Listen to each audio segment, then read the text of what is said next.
By the way, Dr. Anthony Fauci and Dr. Rochelle Walensky went before Congress yesterday to discuss the response to COVID.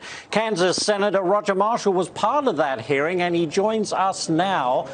Senator, good afternoon to you. And we know things got heated, which we'll talk about in a minute. But did anything really new come out of yesterday's meeting? Well, Ashley, good afternoon. I think the big bombshell, what we dropped, is connecting Dr. Fauci once again to funding viral gain of function studies. That a particular grant that was denied by the Department of Defense, it looks like his office approved it. But, you know, Susan Collins, one of the fiercest competitors I've ever met, actually bringing light, though, to the issue that you're describing there. Almost $2 billion diverted from COVID relief and used to take care of the southern border crisis that was also created by Joe Biden.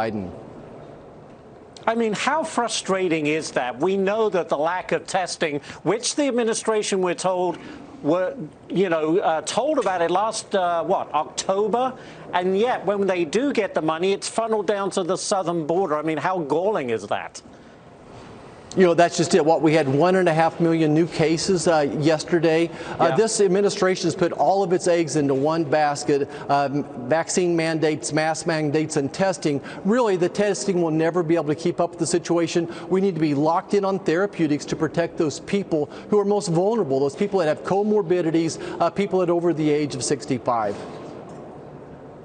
Well, Dr. Fauci certainly got frustrated with you. You were caught in exchange with the doctor, and he had some choice words for you. Take a listen, and I'll get your response.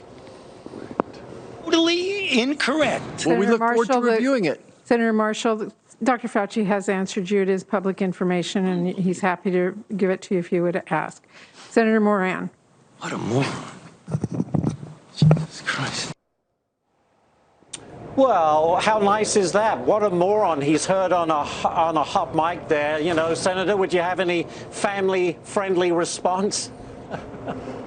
Well, look, this has never been personal. I had a co-physician, a mentor of mine, who once said, once you lose your reputation, you never get it back. And Dr. Fauci has lost his reputation. We caught him once again in a white lie. He continues to mislead the public. I thought it was a very reasonable question to ask the highest paid employee in the federal government, making over $400,000 a year, a person who oversees $5 billion in grants, to give the public his financial statement so that we make sure there's no conflicts of interest. Obviously, he went south. He obfuscated once again. So look, nothing personal, but these are the questions that I get asked every day about Dr. Fauci because Americans don't understand his logic and his policies. So this is but one example, one more example of Dr. Fauci misleading America, and this is why he's lost his reputation and we don't trust him.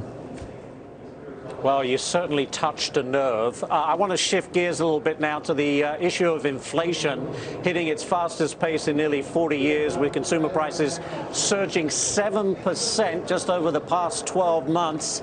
This is really hurting a lot of people where it hurts.